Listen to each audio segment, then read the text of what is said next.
యాదాద్రిలో శ్రీ లక్ష్మీ నరసింహస్వామి బ్రహ్మోత్సవాలు జరుగుతున్నాయి. ఇప్పుడు ఆ లైవ్ చూద్దాం. ఆ ప్రబంధాన్ని వారు అనుసంధించారు. చాలా అందమైనటువంటి చక్కటి ఉపపత్తికమైన మంత్రములతో ఇక్కడ ఈ ఉత్సవం సాగుతుంది. ఇందాకన ప్రధానార్చక స్వాములు ఈ యాదాద్రి దివ్యక్షేత్రానికి ఒక చక్కటి ఓజస్సును తేజస్సును కలిగిస్తున్న మహనీయులు మా లక్ష్మీ నరసింహాచార్య స్వామి మాట్లాడుతూ సిరియ తిరుబడి పైన చక్రవర్తి తిరుమగనార్ అన్నాడు. పదములు వాడు రెండు చాలా సాంప్రదాయకమైన పదములు. హనుమంతునికి సంప్రదాయంలో సిరియ తిరువడి అని పేరు. అంటే అర్థమేమి అంటే చిన్న పాదము అంటారు. పెద్ద పాదము చిన్న పాదము అంటారు. ఈ రెండింటిని ఎవరిని పెద్ద పాదం అంటారు? గరుత్మంతుణ్ణి పెద్ద పాదము అంటారు. పెరియ తిరువడి. హనుమంతుణ్ణి సిరియ తిరువడి అంటారు. అంటే ఒక కాలు పెద్దది ఒక కాలు చిన్నది కాదు సుమా. ఈ ఇద్దరిలో ప్రాధాన్యం గరుత్మంతునిది, రెండవ ప్రాశస్త్యం హనుమంతుడు. ఈ రెండు చెప్పడం కోసమని సిరియ తిరువడి అని వాడతారు. భగవంతుని మోసిన వాహనములన్నీ కూడా అశ్వవాహనం కావచ్చు, గజవాహనం కావచ్చు, ఏ వాహనమైనా కావచ్చు. కానీ ఆ వాహనంలో ఉండే ఆయన ఎవరంటే గరుత్మంతుడే.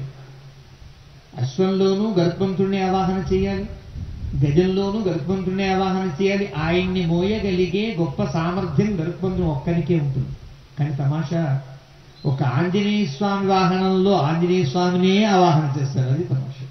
అందువల్ల రామచంద్ర ప్రభువుకైనా సాక్షాత్ భగవంతుడికైనా రెండే వాహనములు, ఒకటి గరుత్మంతుడు, ఒకటి ఆంజనేయుడు.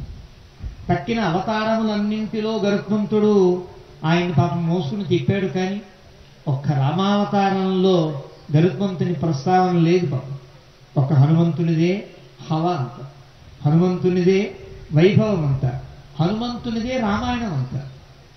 రామాయణ మహామాల రత్నం వందే అనిలాత్మజం అంటారు.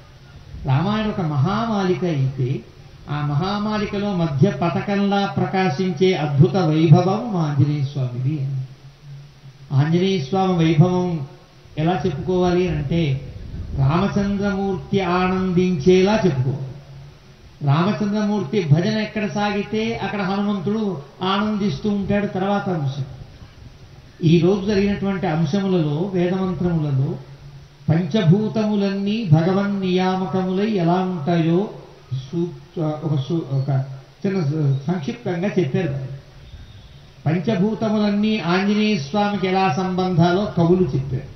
చతుర్ధజ పంచమగ దృష్ట్వా ప్రథమ సంభవాం తృతీయం తత్ర నిక్షిప్య ద్వితీయమతరత్ ప్రభు. ఒక అందమైన శ్లోకం.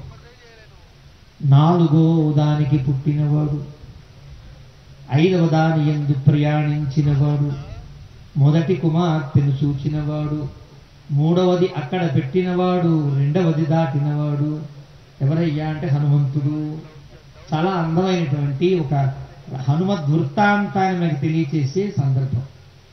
చతుర్ధజ నాలుగుకి పుట్టినవాడు అంటే అర్థం పృథివ్యప్ తేజో వాయురాకాశములు. ఐదు కదా, నాలుగవది వాయు. చతుర్ధజ వాయుదేవుని పుత్రుడైన హనుమంతుడు. పంచమగ ఐదవ దాని యందు ప్రయాణం చేశాడంటే ఐదవది ఆకాశము అంట. ఆకాశంలో ప్రయాణం చేశాడు. దృష్ట్వా ప్రథమ సంభవాం వెళ్ళి మొదటి భూతము యొక్క కుమార్తెను చూశాడంటే పృథివీ కుమార్తె కదా సీతమ్మ తల్లి, జనకజ కదా, అవనిజ కదా. అలాగా సీతమ్మని చూచాడు. తృతీయం తత్ర నిక్షిప్య మూడవదైనటువంటి అగ్నిహోత్రాన్ని లంకలో పెట్టాడు. ద్వితీయమతరత్ ప్రభు రెండవ దాన్ని దాటాడు. రెండవ దాని అంటే సముద్రం. పృథివ్యప్ తేజో వాయురాకాశము. ఈ ఐదింటికి ఒక అద్భుత నియామకుడుగా ఆంజనేయ స్వామి కనిపిస్తారు. ఆంజనేయ స్వామి యొక్క అవతారం ఏది? పరమశివుని యొక్క అవతారముగా భావిస్తారు. పురాణములన్నీ చెప్పే ఆ పరమశివుడిలో ఉండే రామభక్తి అంత, రామచంద్రమూర్తి యందు ఆ పరమశివునికి ఉండే అత్యంతమైన భక్తి ప్రపత్తులు రెండు రూపు కడితే అది ఆంజనేయుడు. అందువల్లనే శ్రీరామ రామ ఇతి రామే మనోరమే అహం రమే అని చెప్పాడు. ఎప్పుడు కూడా శ్రీరామ రామ రామ అంటూ నేను ఆ రాముని యందు రమిస్తూ ఉంటాను అని పరమశివుడు చెప్తే మనకు సందేహం కలగాలి. రాముడు ఎప్పుడు పుట్టాడు, పరమశివుడు ఎప్పటివాడు అని సందేహం కలగాలి కదా. అయితే రాముడు అంటే ఎవరో తెలియకపోతే ఇబ్బంది వస్తుంది. రాముడంటే త్రేతాయుగంలో దశరథుని కుమారుడై పాయస ప్రభావంతో మాత్రమే పుట్టినవాడా కాదని సంహితలు చెప్తున్నాయి. వృద్ధహాదీత స్మృతి అని ప్రాచీన స్మృతి ఒక అందమైన శ్లోకాన్ని ఇస్తుంది.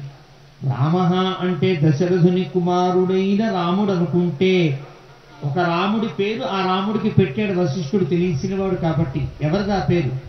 రమయా మోదతే నిత్యం సరామ ఇది విశ్రుతః.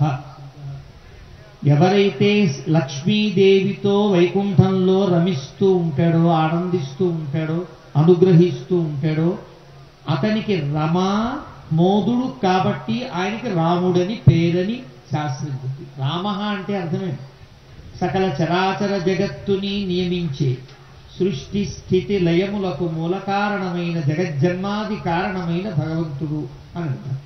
అందుకనే రామ తాపిని ఉపనిషత్తు ఒక అందమైన శ్లోకంతో చెప్తుంది. రాముడంటే ఎవరంటే ఎవరైతే తపస్సులు ఆచరిస్తూ ఉంటారో, ఎవరి యొక్క తపస్సులు తలస్పరిశిగా అవి సాఫల్యములు పొంది ఉంటాయో అలాంటి తపస్సంపన్నులైన యోగుల హృదయములలో ఏ జ్యోతి వెలుగుతుందో అది రాముడు. సత్యానందే చిదాత్మని రామ శబ్ద పదేనాసౌ పరం బ్రహ్మాభిధీయతే. ఇది రాముని యొక్క వైభవం అండి. రాముడంటే అందరిలో అంతర్యామిగా ఉండే జ్యోతి స్వరూపం రామచంద్ర ప్రభు. రాముడికి నరసింహుడికి సంబంధం ఉందా అండి? గొప్ప సంబంధం ఉంది. ఇంకా మా చెప్పాలంటే మా భద్రాద్రి రాముడికి యాదాద్రి స్వామికి కూడా గొప్ప సంబంధం ఉంది. రాముడంటే సాధారణంగా అంతర్యామి అని తెలుసుకోవాలి.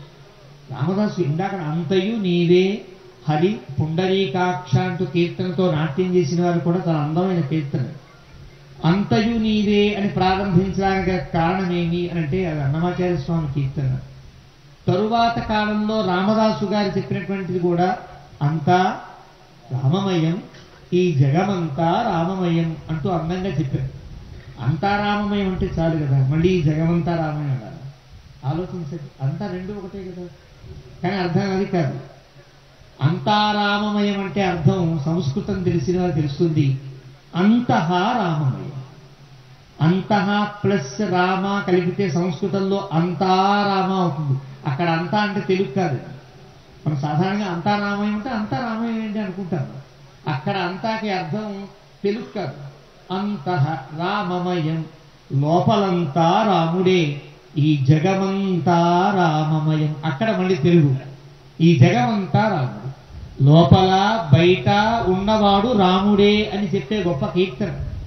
అందుకనే అంతః బహిశ్చ తత్సర్వం వ్యాప్య స్థితః నారాయణ అని, లోపల బయట వ్యాపించి ఉండే పరబ్రహ్మము నారాయణుడు అని చెప్పారు. ఈ నరసింహస్వామి యొక్క అవతారం దానికే ఏర్పడిందని విష్ణు పురాణం చెప్పింది. నరసింహస్వామి దేనికి పుట్టాడండి? కేవలం హిరణ్యకశిపుని చంపడానికి పుట్టాడు. ఒక్క మాట మనం శాపాన్ని మనకు దృష్టిలో ఉంచుకుంటే, హిరణ్యకశిపుడు ఏం మాట్లాడాడు అంటే బ్రహ్మ సృష్టిలోని దేని చేత చావు లేకుండా వరం కోరుకున్నాడు. మరి భగవంతుడు బ్రహ్మ సృష్టిలో వాడా, బ్రహ్మను సృష్టించిన వాడా? చిన్న లాజిక్.